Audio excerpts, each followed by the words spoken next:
Fala minhas amigas, fala meus amigos, tudo jóia? Eu sou Saulo Novaes, um curioso, e sejam todas bem-vindas, sejam todos bem-vindos ao meu, ao seu, ao nosso Papo no Auge, um podcast voltado à troca de ideias, sem censura, sem preconceitos, gerando pra você conteúdo muito inteligente, por essas ondas sonoras, sempre um especialista por episódio, muita informação, muito conhecimento sendo gerado, de modo a amplificar a voz da ciência, a voz da educação, a voz docente. Eis o nosso propósito, vamos pro auge na sua 6ª temporada.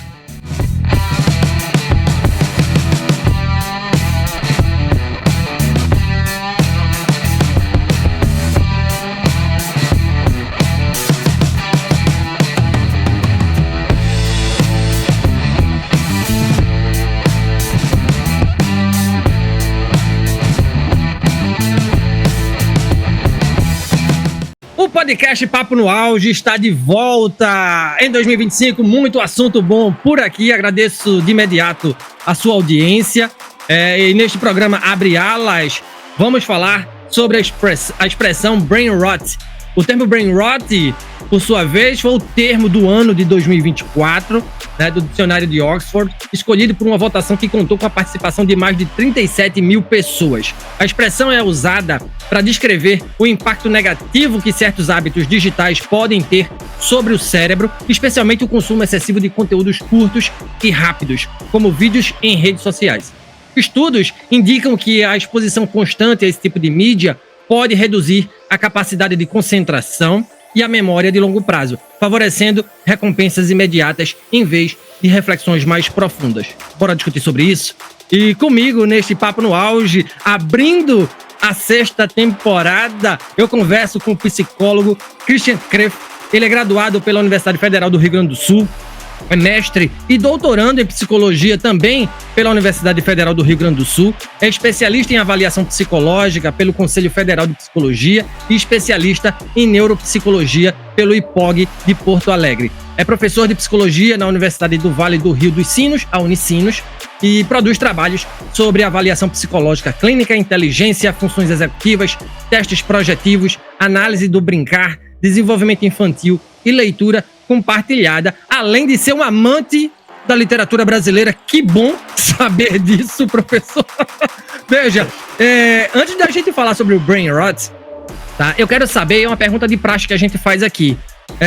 O que é que lhe levou à psicologia e à docência? Qual é a relação entre a psicologia e a literatura, por exemplo, né? Porque eu sei que o senhor gosta bastante de ler, é um entusiasta da literatura brasileira. Seja muito bem-vindo, viu, professor? Que honra ter o senhor aqui. Maravilha, obrigado, Saulo, obrigado por essa introdução tão bonita, tão carinhosa. Eu vou dizer de novo, né, estou muito feliz de estar aqui no podcast, nesse projeto que já leva um certo tempo aí, que nem estava me contando antes, e de ter a honra de abrir essa temporada. Muito legal também, me sinto honrado de ser o convidado. E, bom, de fato, acho que eu tenho uma relação muito próxima com a literatura, com as palavras, e acho que isso ajuda já a responder essa tua primeira pergunta, de como é que eu cheguei na psicologia. Na verdade, foi uma decisão até mais ou menos precoce, mais ou menos na adolescência, ali naquele momento que eu quis escolher o que eu ia cursar. E foi meio engraçado, quando eu pensei na psicologia como possibilidade, já bateu forte como, olha, acho que é por aqui, acho que faz sentido, né? E na época eu até não era um grande leitor, não lia muito, lia mais para a escola, mais leituras obrigatórias mesmo. Não tinha uma relação tão íntima com os livros. Mas a psicologia me pareceu interessante pelo aprofundamento no humano. Acho que na época eu tinha alguma questão assim de, de repente é algo que eu vou conseguir fazer, de me aprofundar nesse tipo de estudo, de tentar compreender as pessoas, que é o que todo aspirante à psicologia de partida precisa ter, né? Uma curiosidade muito grande por quem é esse outro aí que está em volta de mim, né? Como é que são essas relações. E daí eu, felizmente, fui fazer faculdade, deu tudo certo, e fui fazendo minha formação, né? E tô até hoje aí, a gente sempre segue estudando, né? E especialmente quando surgem temas novos, que nem o Brain Rot, que a gente vai conversar um pouco hoje, é algo que está sempre se atualizando. E aí, com a literatura, acho que essa relação foi estreitando ao longo da faculdade, depois ao longo da minha carreira como psicólogo também. E cada vez mais eu vejo que tem tudo a ver. E acho que tem tudo a ver também, embora a gente não esteja falando diretamente sobre Brain Rot, já tem um pouco a ver com isso, né? Porque ler livros, entrar em contato com com obras literárias, com arte, digamos assim, é uma maneira de acessar o outro, ou acessar uma experiência radical de alteridade, né? Que tem tudo a ver com a psicologia, acho que tem tudo a ver com essa jornada de se formar psicólogo, de trabalhar com psico, de estudar isso, de atender em psicologia. A literatura nos dá um acesso muito privilegiado a outras experiências que a gente, numa vida só, jamais vai conseguir viver, experimentar, né? Então, não acredito muito numa ideia de calçar os calçados do outro, ou aquela ideia meio baseada de empatia, eu sei o que você está sentindo, isso não existe, né? Mas por uma escuta atenta, ou por meio dessas obras, eu acho que tem muita possibilidade de a gente ter uma notícia ali de como é que o outro está vivendo alguma coisa, né? Então eu diria que é isso, e a literatura que a gente produz aqui é fantástica também, porque acho que conversa diretamente com as nossas questões, do Brasil, do nosso povo, e também das diferentes regiões, né? Enfim, daí depois a gente volta para isso quando a gente for falar de o que isso tem a ver com o cérebro também, né? Sim. Muito bom, muito bom. Eu acho que vai ser um papo que vai render bastante, né? E eu tenho certeza que a audiência vai adorar. Trazendo agora para o nosso debate, para o nosso cerne, para a nossa discussão, professor, que é a expressão brain rot, porque ela é tão nociva, né? Essa atitude é tão nociva ao cérebro das pessoas, até que ponto o consumo de conteúdo breve na internet altera a plasticidade cerebral? Pois é, acho que essa pergunta abre várias abas aqui no nosso cérebro, né? Vários caminhos de resposta. Vou começar pensando no termo brain rot, que é um termo que agora eu até diria que ele deu uma renascida. Ele tem essa roupagem mais nova, mas ele é uma gíria um pouquinho mais antiga do mundo da internet. E claro, como todas as gírias, pode ser usada de várias formas e provavelmente a gente vai encontrar diferentes usos dela, mas um uso que antes era um pouquinho mais difundido era no sentido de um consumo excessivo de algo específico, né? Uma espécie de vício em alguma coisa. Então eu estou viciado aqui em determinado anime, em determinado desenho, determinada série, e estou só consumindo isso e estou me aprofundando totalmente nisso, assim, a ponto de apodrecer meu cérebro só com isso aqui, né? Então, já é parecido com esse sentido novo, mas não é exatamente o que a gente está falando agora, né? Seria muito mais uma ideia de, estou tão fissurado nisso aqui que meu cérebro está totalmente consumido por esse assunto, né? E é engraçado também como as palavras vão ganhando novos significados com o passar do tempo, e a gente vai se apropriando desses termos, dessas gírias, e usando de outros jeitos. Hoje em dia, brain rot reaparece, aí, também com essa eleição que comentou no início do episódio, como uma prática não tão associada a uma atividade específica, a um conteúdo específico, mas a essa atividade de um consumo excessivo de diversos conteúdos, na verdade, mas conteúdos que são muito pouco estimulantes, né? Ou conteúdos que não causam, que não ofereçam um grande estímulo para o cérebro, não representam tanto para o cérebro, assim, para o nosso psiquismo, para as nossas ideias, para a nossa linguagem, né? Também não precisamos reduzir tudo ao sistema nervoso ali, embora a parte neurológica, biológica do sistema nervoso, né? Não é só isso. Mas seria isso, seria um hábito constante, sucessivo, massivo, de consumir notícias, jogos, posts, conteúdo, vídeos, que são geralmente muito breves, muito superficiais, muito descartáveis, posso dizer assim também. Às vezes também muito inverídicos, também tem a ver com brain rot, então informações que não acrescentam também no sentido de acrescentar algum tipo de verdade ou de reflexão mais que condiz com o que se sabe no meio científico, que a gente compartilha culturalmente, né? Então isso tende aí causando esse efeito de brain rot, né? E aí o termo brain rot é um termo também um tanto radical, e acho que a gente entende porque a radicalidade disso, porque de fato tem aspectos um tanto alarmantes nesse comportamento recente aí, de uns 10, 12 anos para cá, né, desse consumo massivo por celular, smartphone, rede social. Então acho que a radicalidade do termo vem um pouco no sentido de alertar como isso tem um impacto importante que não dá mais para ser ignorado em todas as fases da vida, né? Mas, assim, o termo traduzindo traz uma ideia de apodrecimento cerebral, né, o cérebro apodrecido, se a gente for brincar com traduções. Mas é claro que não gera literalmente um apodrecimento do cérebro, né? Se a gente pensar assim, não gera literalmente morte de neurônios, que seria isso, digamos. Então, tem um cérebro que vai se deteriorando, que os neurônios vão morrendo, que regiões do cérebro vão parando de funcionar. Isso é uma outra coisa. Assim, isso pode acontecer, mas geralmente causado por situações bem mais graves, como lesões, acidentes, acidentes vasculares. Aí sim a gente pode ter morte neuronal com todas as suas consequências, né? Mas é bem legal a tua pergunta, porque ela dá uma pista do que de fato tende a acontecer, ou pode acontecer, que traz para a ideia de plasticidade, e como é que isso pode afetar a plasticidade ou não, né? E aí, bom, começamos falando aqui de brain rot, vamos pensar só no brain agora, não tanto no rot, né? E o nosso cérebro é um órgão central do nosso sistema nervoso, obviamente central para a nossa vida, nem preciso dizer, né?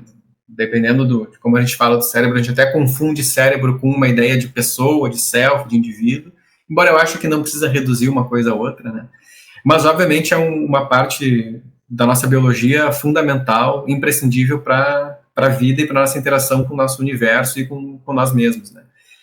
E esse órgão é composto por uma massa de estruturas, de células, de tecidos extremamente complexas, que funcionam basicamente com linguagem elétrica e linguagem química, né, entre outras coisas.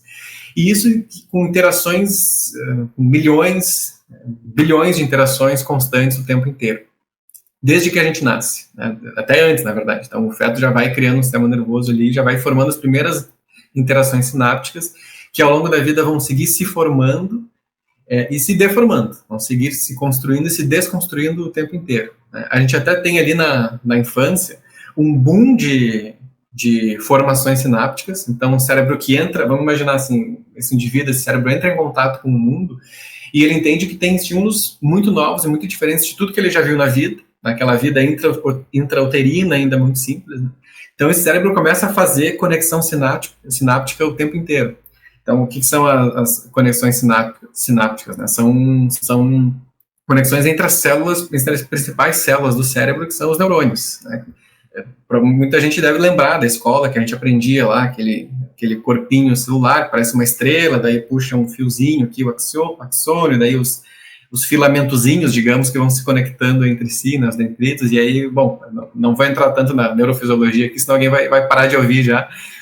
Mas o interessante é que esses fiozinhos desencapados, soltos, eles vão se conectando, se encostando e criando conexões, conforme a gente vai crescendo. E na primeira infância a gente tem um boom de conexões, então a gente tem muitas sinapses novas, como se o cérebro dissesse aqui brincando, olha, estou preparado para a gente aprender o que precisar, né? Tanto é que um bebê é capaz de aprender qualquer língua do mundo. Então, um bebê é capaz de aprender qualquer linguagem. Se tu pega um bebê e bota em qualquer lugar do mundo, ele vai aprender aquela língua daquele lugar. A questão é que ele tem que ser estimulado para isso. Então, alguém tem que conversar com ele, tem que ir reforçando certos comportamentos verbais dele para que ele vá se moldando, se modelando em relação àquela linguagem. Mas, claro que ele já carrega em si um potencial enorme para aprender aquilo, né? Mas aí a gente vai pensar, poxa, mas eu tento aprender uma língua nova e não consigo. Não dá, eu acho muito difícil. Como é que o bebê aprende tudo, né? Claro, porque também chega um ponto que o cérebro cria tanta sinapse, ou seja, tem um potencial gigantesco de aprendizagem, só que a gente não usa esse potencial. Não tem como, né? Porque é muita coisa, não tem como aprender tudo. Então, inteligentemente também, a evolução foi produzindo essa inteligência neuronal aí, que vai tendo um processo de poda neuronal. Então, isso tudo tem a ver com plasticidade, né? Então, conforme algumas conexões que vão sendo criadas não vão sendo mais utilizadas, elas vão se enfraquecendo, vão deixando de acontecer, vão deixando de ser ativadas. Uma metáfora que geralmente usa é como se a gente imaginasse uma grande mata, uma floresta, né? Então, árvores, troncos, plantas e tudo mais. E dentro dessa floresta, alguns caminhos vão sendo criados conforme vai se passando pelo mesmo caminho, né? Então, uma pessoa passa num caminho, já bota uns galhos para lá, uns galhos para cá, vai cortando alguma coisa, pega um facão, vai abrindo o caminho e passa. Daí, quando uma segunda passa, já abre um pouquinho mais. Uma terceira, uma quarta, aquele caminho vai virando uma trilha, né? E quanto mais gente passa por ali, mais essa trilha vai ficando clara, vai ficando aberta, vai ficando mais fácil de ser transitada, né? Daqui a pouco, tanta gente passa ali que fica quase uma estrada já para passar. Guardadas as proporções de complexidade, o cérebro é um pouco assim. Então, se a gente pensar em redes neurais, conexões neurais, então esses neurônios que vão se ligando em um e depois em outro, criando uma espécie de trilha, quanto mais essa trilha vai sendo visitada, vai se passando por ali, ou essas correntes elétricas, quanto mais passam por ali, mais fácil, rápido, mais automático vai ser passar por essas trilhas, né? E as trilhas que não vão sendo visitadas vão deixando de existir, vão se enfraquecendo. Então, ao longo da infância, isso acontece, é um processo natural e necessário, não é ruim, né? Então, a poda neuronal não é algo ruim, é algo importante. Por isso que a plasticidade que a gente fala não é só criar conexões, é criar e descriar, é criar e destruir, isso é muito importante. E isso tem tudo a ver com o processo de aprendizagem. Para a gente aprender coisas, a gente também esquece outras coisas. Né? Para a gente esquecer outras coisas, a gente também aprende no lugar. E essa é a dinâmica cerebral e psíquica que a gente tem ao longo da vida inteira. Né? E aí, para chegar daí na questão, o que o brain rot tem a ver com isso? Tem tudo a ver, né? Porque se a gente está entendendo que o nosso cérebro funciona muito com o modo como a gente alimenta ele, com o tipo de complexidade de estímulos, de interações, de experiências, de vivências que a gente está dando para a nossa cabeça, para o nosso cérebro, para o nosso psiquismo, quanto mais enriquecedoras forem essas experiências, mais essas conexões vão ter que trabalhar, né? Mais elas vão ter que criar diferentes caminhos mais complexos, uma variedade maior de caminhos para conseguir resolver problemas mais difíceis, mais desafiadores. Mais conexões vão ser criadas. Eu não quero ficar só na questão quantitativa de mais e menos, né? Mas assim, conexões de maior qualidade, circuitos mais interessantes. E quanto mais a gente tem contato com esse conteúdo, vou usar a palavra aqui empobrecedor, acho que todo mundo vai entender, né? Com conteúdo que é mais simples, que é mais preguiçoso, mais o cérebro vai se acostumando com isso. Né? Então, assim, isso faz muito sentido até se a gente metaforizar com outras áreas da vida. Né? O conforto, ele sempre vem muito bem. Então, a gente vai entrando numa inércia confortável. Não, aqui tá bom, aqui tá bom, aqui tá bom. Só que isso pode ter uma consequência neurológica e psíquica também, né? Então, o brain rot, assim, em resumo, tá? Seria esse processo. A gente acostumar. Por isso que eu até usei na outra entrevista que eu participei, um termo de atrofiamento cerebral, né? Como o cérebro não é um músculo, claro, mas é como se fosse isso, assim, a gente, ao usar menos ou ao usar num sentido ao usar uma qualidade menor, ao exigir menos, aquilo vai se atrofiando, vai ficando mais preguiçoso, mais devagar, mais lento, né? Então, a gente pode ter um processo de atrofiamento cerebral, a gente perde um pouco essa velocidade de raciocínio, esse prazer também por esse processo de entrar em contato com desafios, com resolver problemas, né? E, assim, de fato, isso tem aparecido, a gente tem observado, né? Olha, veja, mais pedagógico do que isso, impossível, viu, professor? Obrigado por essas respostas iniciais. A gente caminhando aqui, eu queria saber do senhor o papel dos algoritmos, né, nessa discussão. O vício em recompensas rápidas gerado por algoritmos das redes sociais pode estar substituindo, por exemplo, a motivação intrínseca em atividades que exigem esforço cognitivo prolongado, por exemplo, como as conexões sociais reais. Se o cérebro humano, né, evoluiu para processar informações em ritmo mais lento, o consumo frenético de microconteúdos poderia estar acelerando um desgaste cognitivo irreparável, contribuindo aí, por exemplo, para um aumento de transtornos de atenção, como o TDAH, por exemplo. Os algoritmos que promovem conteúdos rápidos nas plataformas digitais estão moldando a forma como pensamos ou apenas reforçando tendências pré-existentes na cognição humana, professor? Pô, várias ótimas perguntas, né? Cada uma delas poderíamos ficar horas pensando aqui. Deixa eu ver por onde eu vou começar. Sobre o algoritmo, até estava pensando nisso esses dias, também trabalhando com uma lógica de metáforas ou tentando ser mais didático.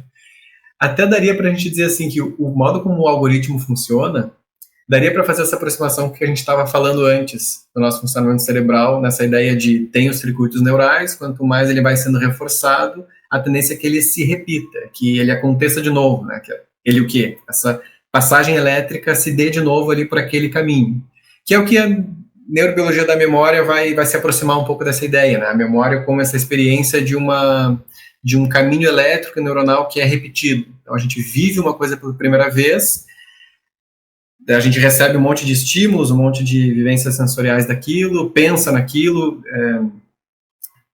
processa aquilo que a gente está vivendo e aquilo vai ser um determinado caminho elétrico no cérebro. Claro que não é só um, né? Estou simplificando muito aqui para a gente conversar. Depois o tempo passa, amanhã, depois de amanhã, uma semana, dentro do caos elétrico e químico do meu cérebro vai acontecer de algum momento, isso inclusive pode ser engatilhado, né? Em algum momento vai passar de novo uma corrente elétrica naquele mesmo lugar que passou lá atrás quando eu vivi a experiência. E quando isso acontece, a imagem que vem na minha cabeça, usando imagem no sentido amplo, né? A imagem, o cheiro, o som, aquela sensação, volta. E aí eu tenho uma sensação de memória, né? Por que eu estou dizendo isso? Porque essa passagem de corrente elétrica fica de alguma forma gravada ali, carimbada ali, ecoada ali, e ela vai voltar. Né? E eu estava pensando que o algoritmo, claro que não é isso, mas a gente pode fazer um pouco essa metáfora, porque o algoritmo vai entendendo daí a gente está falando de comportamento, esse comportamento do usuário de um aplicativo, de uma rede social, e vai tentando entregar para ele um pouco o que ele está consumindo. Né? Então, se ele clicou num conteúdinho ali, deu um like, compartilhou um conteúdo específico, o algoritmo vai entendendo, esse cara gosta disso, vou entregar mais disso para ele. Aí entrega um pouquinho mais.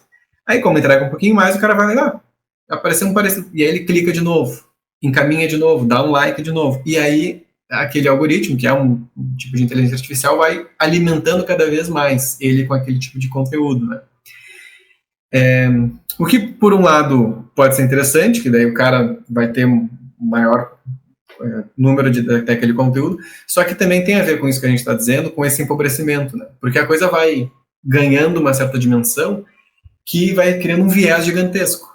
Então, que nem a gente estava falando antes, o cérebro da pessoa vai ficando viciado num tipo de conteúdo que é mais empobrecido, rápido, falso, isso tudo. O algoritmo também, né? Quase como se a gente dissesse assim, um tipo de cérebro externo da pessoa. Né? Hoje em dia é quase isso, né? O celular aqui é quase um segundo cérebro que a gente usa. A gente lembra com o celular, conversa pelo celular, pensa com o celular, faz conta pelo celular. Então, também nem preciso dizer, né? E o algoritmo acaba sendo um pouco isso, né? Ele vai também gerando uma outra camada de vício do cara ficar, então, sendo exposto só àquele conteúdo. E se não tem nenhum raciocínio crítico em relação a isso, é muito fácil de ficar capturado só por isso, né? Que são os viéses que a gente enfrenta o tempo inteiro, assim, que a gente tem que se dar conta e tentar lutar contra isso. Né? A gente estava falando de literatura mais cedo. Também, o mais fácil que tem é a gente ler sempre os mesmos autores, sempre os mesmos livros, né? Sempre o mesmo tipo de pessoa escrevendo, geralmente autores, homens, mais velhos, brancos, do Rio e São Paulo. Então, se a gente for no automático, é sempre esse livro que vai estar na nossa mão, né? Porque esse é o algoritmo, digamos, o algoritmo analógico que a gente vive, né, historicamente. Então, se a gente não para e pensa, peraí, eu estou lendo sempre a mesma história, sempre a mesma vivência, sempre o mesmo ponto de vista, será que tem algumas coisas diferentes aqui? Como é que a gente faz para conseguir se apropriar um pouco mais desses processos de consumir conteúdo e diversificar um pouco o conteúdo, né? É um pouco por aí. Mas vejam, isso tudo envolve, aí eu vou chegar nas outras perguntas, né?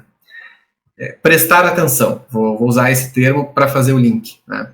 Prestar atenção, o que é isso? É prestar atenção nisso, opa, tá sempre a mesma coisa aqui, sempre o mesmo conteúdo, sempre o mesmo ponto de vista, sempre o mesmo tipo de imagem que o aplicativo tal está me mostrando. E prestar atenção também não é muito fácil.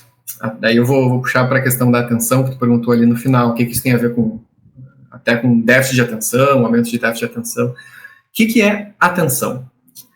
Atenção vou começar bem do início, assim, é um produto do nosso cérebro, digamos, é um produto da nossa mente, assim como outras funções cognitivas. Então a gente tem um aparelho biológico, cerebral, neurônios, a gente está falando aqui, eletricidade, química, tudo isso, e isso, na nossa experiência cognoscível, produz coisas em nós, as memórias, a capacidade de resolver problemas, a nossa percepção, né? Então por meio desse aparelho a gente vai percebendo e codificando isso, então eu tenho uma experiência sensorial e eu codifico isso como frio, como calor, que nem está em Porto Alegre agora, né, como um tipo de barulho.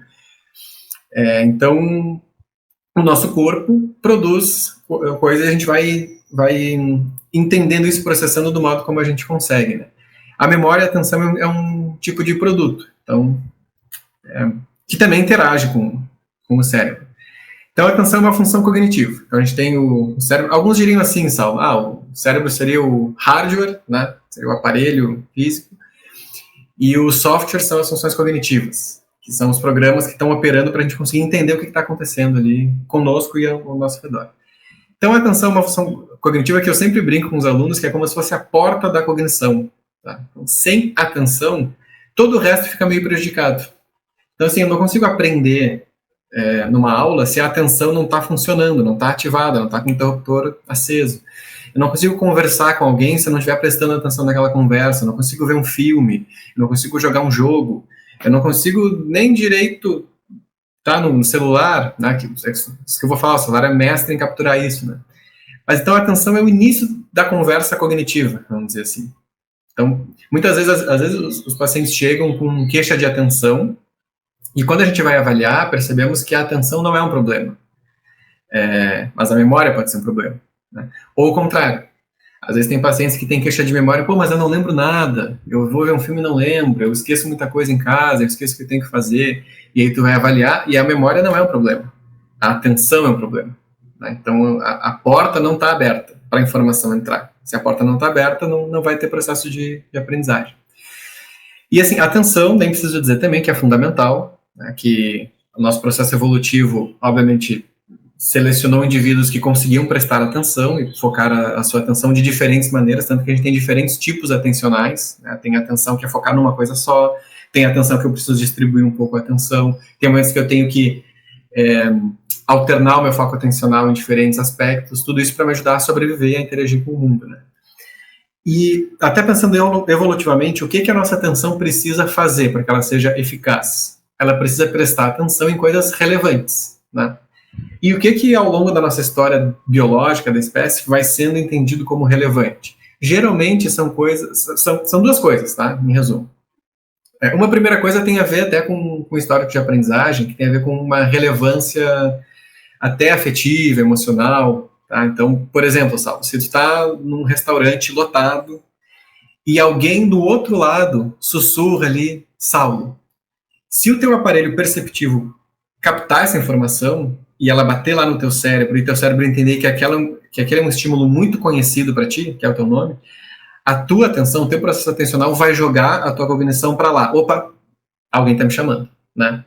Então tem um histórico de aprendizagem que tem uma relevância afetiva, emocional, individual, que captura muito facilmente a nossa atenção. E uma segunda coisa é intensidade. Então se a gente ouve um barulho muito grande, a gente vai olhar, porque pode ser perigoso. Então, nosso sistema de sobrevivência vai tentar prestar atenção para sobreviver. Se vem uma luz muito forte, geralmente a gente vai prestar atenção naquilo. Então, a gente vai parar de fazer o que a gente estava fazendo e tentar entender que luz é essa. Se vier uma dor muito grande, então, quando a pessoa está com muita dor de cabeça, não tem como ela prestar atenção, porque aquela dor está roubando toda a capacidade cognitiva da pessoa, né? E dentro dessa intensidade, um outro tipo de intensidade que daí nos interessa muito para a nossa discussão hoje é movimento. Então, movimento interessa muito a nossa atenção. Dizendo de outra forma, a nossa atenção se alimenta, ela acha muito apetitosa coisas que se mexem.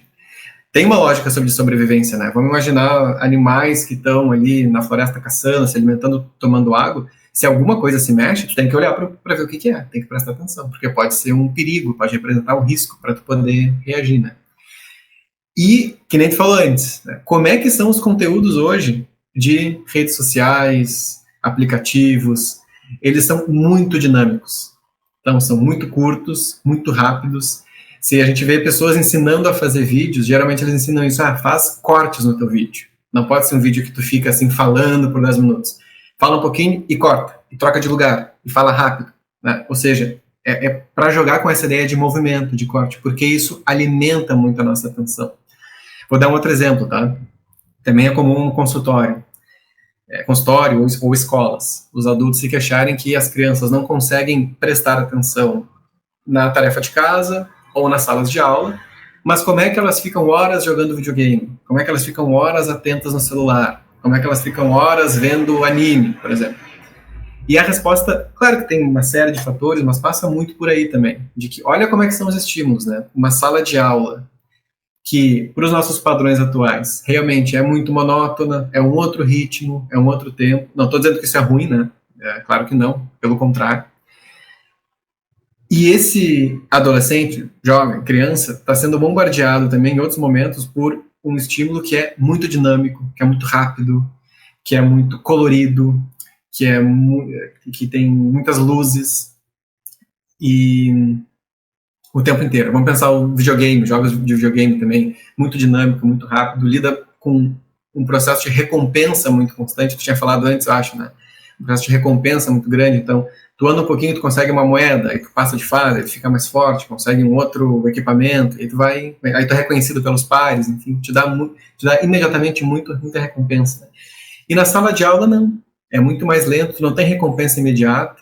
Frequentemente tu tem até respostas aversivas do ambiente, né, de tu não conseguir entender, não conseguir aprender, aí daqui a pouco tu entra em contato com pessoas que não são tão legais. Enfim, a atenção vai ficando preguiçosa para esse tipo de contexto. E vai gostando muito mais do contexto das redes sociais, do celular. Então, em resumo, Saulo, sim, isso pode ter a ver com um certo boom de déficit atencional. Tá? Eu não vou chamar assim de transtorno de déficit de atenção e hiperatividade, porque isso requer um outro tipo de avaliação mais especializada no indivíduo ali. Mas eu vou dizer que sim, que tem um déficit atencional que pode estar associado a esse acostumar-se com estímulos que são muito dinâmicos, muito rápidos, com uma recompensa muito imediata, e quando esse sujeito precisa performar num ambiente que não é assim, ele não consegue. Tá? Rapidamente vou dar um outro exemplo, né, que a gente chama de span atencional, que é quanto tempo a gente consegue focar totalmente numa tarefa. Né? Esse tempo, na verdade, é muito curto. Sim, ele já foi 10 minutos, 20 minutos, que é um tempo, para os padrões de hoje, alto. Né? Hoje em dia, ele é muito curto, é questão de segundos ou minutos que um sujeito consegue focar totalmente numa tarefa. Daí alguém vai dizer, não, mas eu consigo ficar 1 hora lendo um livro. Tá bem, concordo. Mas provavelmente nessa 1 hora, em vários momentos, vai haver um momento de sair da leitura. Ou ficar viajando, ou olhar para fora, ou enfim, olhar o celular, daí vai embora, né? Mas até um convite para nossos ouvintes começar a prestar atenção nisso. Quanto tempo consegue ficar totalmente focado numa tarefa sem perder o foco, né? Isso é cada vez mais raro, porque a gente está treinando o nosso cérebro para diminuir isso. Então a gente consegue ler textos que são mais curtos, cada vez mais curtos, né? Ou textos longos, a gente vai lendo cada vez em fatias menores, mais fatias, né? Número maior de fatias e elas mais curtas. A gente não tem conseguido focar muito. Vamos pensar até o fenômeno de séries. Bom, daí a gente vai pensar em um monte de coisa, né? Mas de séries, como a gente tem visto menos filmes e olhado mais séries, que daí vem aquela ideia de episódios fatiados. Veja, o senhor falou em séries, eu particularmente não consigo, eu não tenho paciência, eu sou uma pessoa muito agitada. O senhor pode até perceber pelo meu modo de falar, eu falo muito rápido, né? Então, assim, eu ouvia muito rádio, sobretudo futebol. Então, assim, nossa, aquela dinâmica me era muito legal. Tanto é que eu treinava em casa, time de botão, jogava com time de botão, que acho que as crianças de hoje não sabem nem o que é isso. E eu ficava narrando, e eu treinava a forma como aqueles caras falavam. Então, séries hoje, nossa, por mais partidas que sejam, eu não tenho muita paciência, porque você ficar nessa, né, pra mim é muito tempo. Pra mim é muito tempo, e assim, eu sempre fui uma pessoa muito acelerada. Né? E eu acho que isso reverteu também um pouco pros meus filhos. Eu tenho 3 criaturinhas aqui em casa, que ontem inventaram de me bombardear, porque agora existe a lei de proibição de celular, não é isso? E vieram me questionar. Então... Mas pai, como assim a gente agora vai ficar sem se comunicar? E se acontecer alguma coisa? Eu disse, mas meu filho, veja, eu tenho um filho de 15, um filho de 12 e uma filha de 9. Eu disse, mas veja, antigamente a gente também não tinha celular e dava-se um jeito. Se acontecesse alguma coisa, dava-se um jeito. A informação chegava.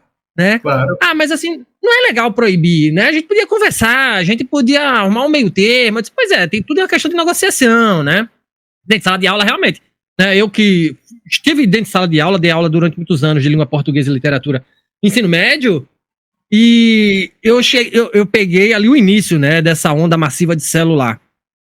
E era muito ruim você estar ali falando e as pessoas não darem atenção, como o senhor falou, atenção a você. né? A pessoa tá ali viajando, divagando, tá pensando no lanche, tá pensando, enfim, em um monte de outras coisas.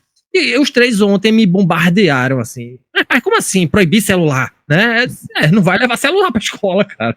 Ou leva, ou deixa no lugar, enfim. No Rio de Janeiro é assim, os alunos deixam numa bolsa na secretaria e no final da aula pegam. A ideia agora é socializar. Ah, mas a gente vai fazer o quê? Eu disse, vai brincar. Vai brincar com o colega, vai conversar com o colega. Ah, mas tem gente que é chata e não quer ter amigo. Eu disse, mas aí faz amigo, pô, dá um jeito.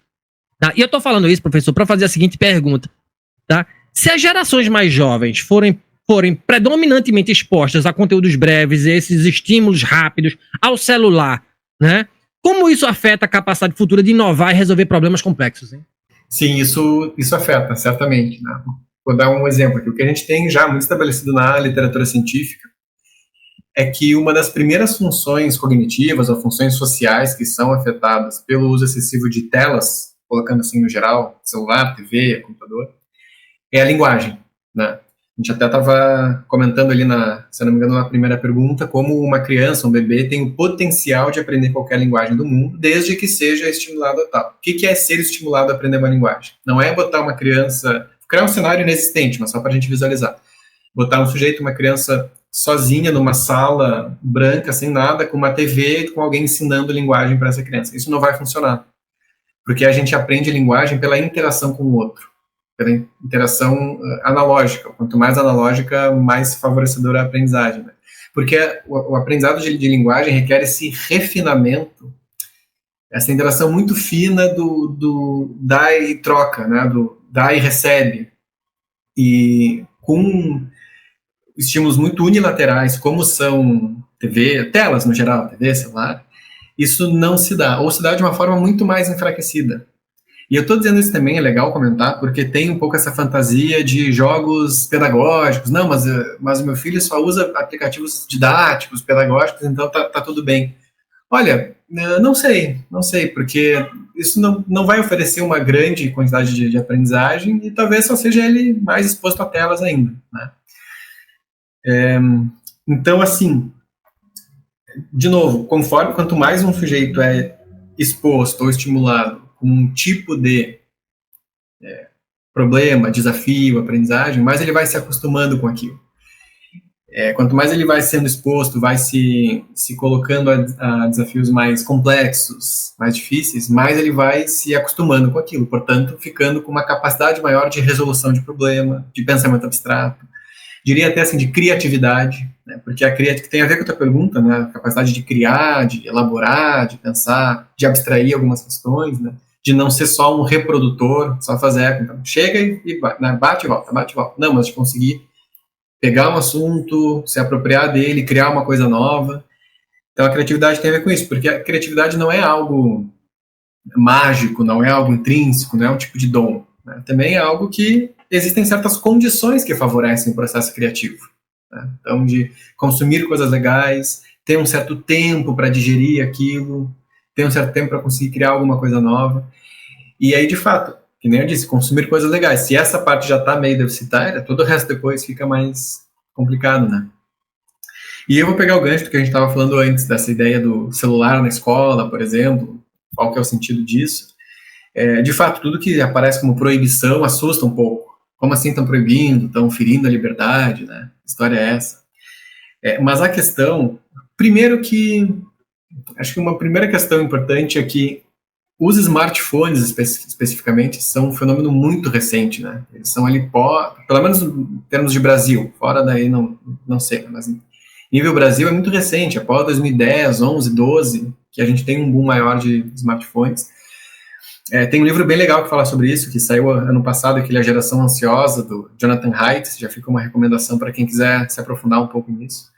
É um fenômeno recente, então a gente não sabe muito bem, ou não sabia, há um certo tempo atrás, o quão mal isso poderia fazer, que é algo que agora já se sabe bem mais. Então esse projeto de lei vem nessa esteira, de olha, nós sabemos que tem esse aparelho aqui que não está fazendo muito bem para ninguém, né? E a questão não é assim, a gente sabe também que não tem como proibir as pessoas de usarem, abolir o smartphone, abolir rede social, internet, Wi-Fi, já faz parte. A gente até brincou agora há pouco, quase o nosso segundo cérebro, né? Nosso cérebro externo. Mas é muito importante que a gente possa criar zonas livres dessa dinâmica toda. Zonas livres de telas, zonas livres dos smartphones. Então, até assim, questões bem simples, por exemplo, refeições, tá? Hora de almoçar, de jantar, café da manhã. É importante, especialmente na infância, que seja uma zona livre de telas. De novo, para a criança, adolescente, poder ter uma relação mais saudável com a comida, prestar atenção no que ele está comendo, no gosto, no cheiro, no sabor, na textura, na quantidade, sem contar todo o aspecto social, né, de ser um momento geralmente de troca. E a escola também, vai se vendo que a escola, é fundamental que a escola seja uma zona livre de telas também, porque justamente é na escola que a criança vai ter mais oportunidade de socializar, de entrar em contato com coisas novas, coisas que ela não conhece, que é o que enriquece a nossa vida, né? Entrar em contato com pessoas diferentes, pessoas de outras realidades, pessoas com outras perspectivas, conhecimentos diferentes. Isso vai enriquecendo a nossa vida, a nossa experiência, vai deixando as coisas mais interessantes. Às vezes o pessoal reclama, por que eu vou aprender Bhaskara na escola se eu nunca vou usar? Mas a gente não está na escola para aprender coisas que a gente vai usar na vida. A gente está na escola para aprender coisas, né? Para se exercitar, para ver o que o nosso cérebro é capaz de fazer. E isso é muito bonito da escola, né? De colocar desafios os mais diversos para as crianças e elas exercitarem justamente essa parte, né? Então é muito interessante. E assim, daria para pensar também que não tem problema tirar o celular da escola, porque o celular não está ameaçado, né? O celular está garantido, ele está na casa das pessoas, as pessoas vão ter contato com o celular, a gente não precisa incentivar o uso. É aquelas coisas que, se tudo correr normalmente, o celular vai estar na mão de todo mundo, digamos. De algum jeito ou de outro, né? Não que todo mundo tenha celular, tenha acesso a isso, né? Mas acho que conforme o tempo vai passando, cada vez mais pessoas vão tendo acesso a telas, né? Então, o que de fato tem que ter um esforço mais aparente é garantir esses espaços livres sem celular. E isso de fato é muito importante, né? Para justamente possibilitar o que tu estava falando antes, que outras formas de pensar, outros esquemas de pensamento possam ser criados. A gente não precisa ficar preso ao esquema de pensamento do algoritmo, para voltar em outra questão, né? O algoritmo pensa de um jeito, a gente não precisa pensar que nem o algoritmo. A gente não tem que pensar que nem a inteligência artificial, por exemplo. Então é até muito legal ter inteligência artificial, né? Resolve muita coisa na nossa vida, não tem como negar isso. Mas a gente não precisa pensar que nem um computador. A gente pode inventar outras formas de pensar, e o computador que se vira ali para tentar resolver algumas coisas também. Pois é. Veja, professor, eu estou aprendendo um monte aqui e refletindo sobre o meu papel de pai, inclusive, nessa minha relação com os filhos e tecnologia para eles. Não demonizo, em hipótese alguma, como o senhor falou, né? Não demonizo tecnologia, acho bom, acho que esse letramento digital é importante para eles, porque eles serão profissionais e certamente vão usufruir ou vão usar isso no campo profissional deles, né? Inclusive Davi, que é bailarino do Bolshoi, que usa outro tipo de inteligência, mas vira e mexe também vai usar tecnologia. Mas assim, eu acho que é importante a gente ter esse senso crítico com relação à tela e, obviamente, as relações familiares, né, no seio da família, enfim, nas coisas mais simples, como o senhor falou, por exemplo, como a janta, o café da manhã, né? Eu já tenho feito esse exercício aqui, inclusive pela manhã cedo, os meninos não usam celular, né, antes de ir para a escola, porque a gente já tem pouco tempo, né, a vida da gente é muito dinâmica, então a gente já tem pouco tempo de convívio, então que o mínimo que seja gigante, sabe, em profundidade. Veja, professor, é possível criar conteúdos breves que não causem impactos negativos no cérebro e, ao contrário, contribuam para o desenvolvimento intelectual e emocional dos usuários, hein? É uma boa pergunta. Eu acredito que sim. Desde que sejam conteúdos que se propõem a ser uma aproximação com algum determinado tema, né? Que possam ser um resumo de alguma coisa, ou uma síntese de algum tipo de conteúdo, de produção, alguma coisa assim. E a gente tem vários exemplos bem positivos e legais nas redes sociais, né, de pessoas que produzem conteúdos que não são extensos, mas que eu diria assim, que aguçam a curiosidade, que atiçam a curiosidade, né? Seja pessoas, por exemplo, que fazem conteúdos legais sobre literatura, sobre livros, né? Claro, elas não vão contar o livro inteiro, né? É certamente muito diferente ler o livro do que ver um vídeo de alguém falando sobre o livro, mas pode ser um conteúdo que atice a curiosidade da pessoa. Opa, vou ler esse livro, vou atrás, interessante. Pessoas que fazem vídeos de viagens, por exemplo, né? Então viajam para um país e aí fazem, bem legal, né? Fazem um vídeo mostrando um pouquinho da cultura diferente, porque isso tem tudo a ver com o que a gente está falando, né? Então, conteúdos que ampliam a visão de mundo, ampliam a capacidade de pensamento, ampliam a tua perspectiva, né? Te convidam a sair do teu esquema de pensar, de um modo rígido de pensar. Então, isso é muito positivo, né? É claro, é um desafio também fazer uma certa curadoria disso, porque o que diz que uma coisa é boa, uma coisa é ruim, bom, aí é todo um processo de cada um poder ir avaliando e trocando e pensando nisso, o quanto que esse conteúdo está me levando para outras coisas, ou o quanto que ele está só me deixando paralisado da mesma forma de pensar, do mesmo jeito. Claro, é uma coisa difícil de sozinho super se dar conta. Por isso que é importante, acho que a gente está meio que num círculo que vai se fechando em si mesmo, né? Porque no final das contas, como é importante a troca. Porque quanto mais sozinho o indivíduo fica, ele com o celular, mais, como é que eu posso dizer? Me fugiu a palavra. Mais exposto, mais vulnerável ele está a essa experiência de brain rot.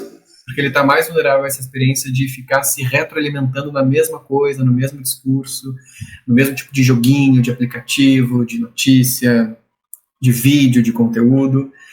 E quanto mais ele sair e ter contato com diferentes pessoas, mais ele vai ouvir falar de outras coisas, né? E talvez isso ajude ele a não ficar tão vulnerável a esse tipo de coisa, sabe?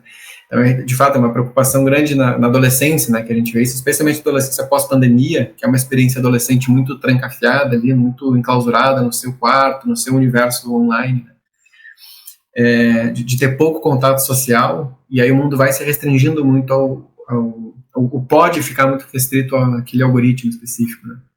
Mas por que circular? Porque no final das contas é isso, acho que o que nos salva um pouquinho, o que nos resgata um pouquinho do celular, do brain rot, são as conexões.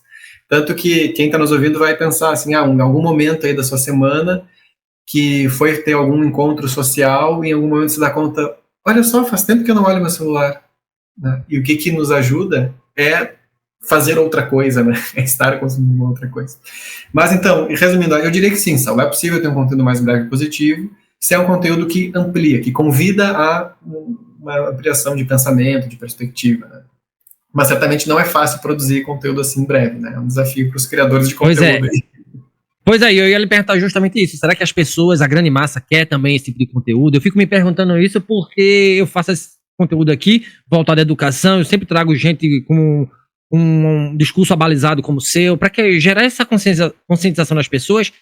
E às vezes é como se você estivesse dando murro em ponta de faca, porque a percepção é que as pessoas não querem esse tipo de conteúdo, elas não querem pensar muito, elas querem algo muito raso, muito simples, sabe? Elas não querem parar para refletir nisso que o senhor está falando, porque atinge a elas muitas vezes, elas não querem se olhar no espelho, tá? Então, assim, eu fico... É um trabalho de resistência, de rebeldia minha, né? Enquanto professor, enquanto servidor de universidade pública, que estimula, que é potente em ciência, trazer outras vozes justamente para fazer isso que o senhor está dizendo aí, mas não é fácil, tá, professor? Não é fácil.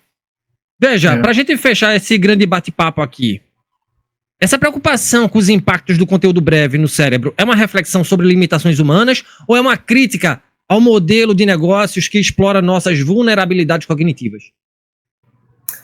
Pois é, eu estava lendo essa questão antes e pensei, nossa, talvez possa ser os dois também, em certo sentido, né? Estou pensando na parte da limitação humana.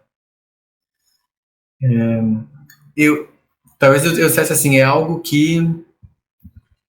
que atrapalha a potencialidade humana, né? Porque a gente vê e tem na nossa história e atualmente inúmeros exemplos de coisas extraordinárias que a gente consegue fazer, muitas incríveis, né? Também várias coisas extraordinárias que a gente já está vendo que estão prejudicando bastante nossa casa, no nosso planeta, né? Mas a gente tem uma capacidade de invenção gigantesca e ao mesmo tempo que a gente vai, parece, criando esse envenenamento digital para nós mesmos, né? Então a gente vai criando isso e limitando muito o nosso potencial.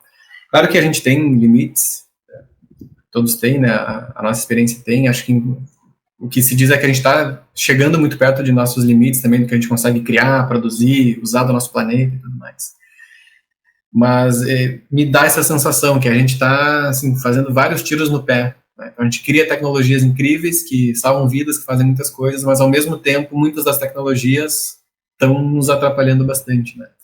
E eu acho muito legal essa última parte da última pergunta, porque ela bota mais a grande figura, big picture, né?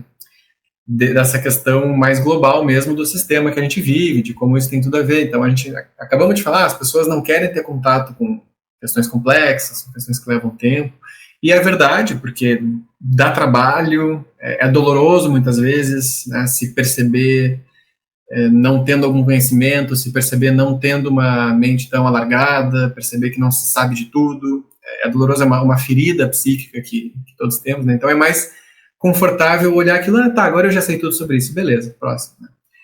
Mas também não é só isso, porque se a gente pensar no sentido amplo, as pessoas estão lutando, estão tendo que trabalhar muito, estão tendo que suar muito para conseguir sobreviver, para conseguir ter o mínimo de dignidade. Então, também, muitas vezes, não sobra tempo, energia, motivação para se aprofundar no conhecimento. Né? Muitas vezes não tem nem acesso a esse tipo de conteúdo, a um filme legal, acesso a um cinema legal, acesso a um livro legal. Então, assim, tem um problema estrutural que é um buraco bem mais embaixo, né? E daí eu diria que sim, acho que tem um aproveitamento disso para,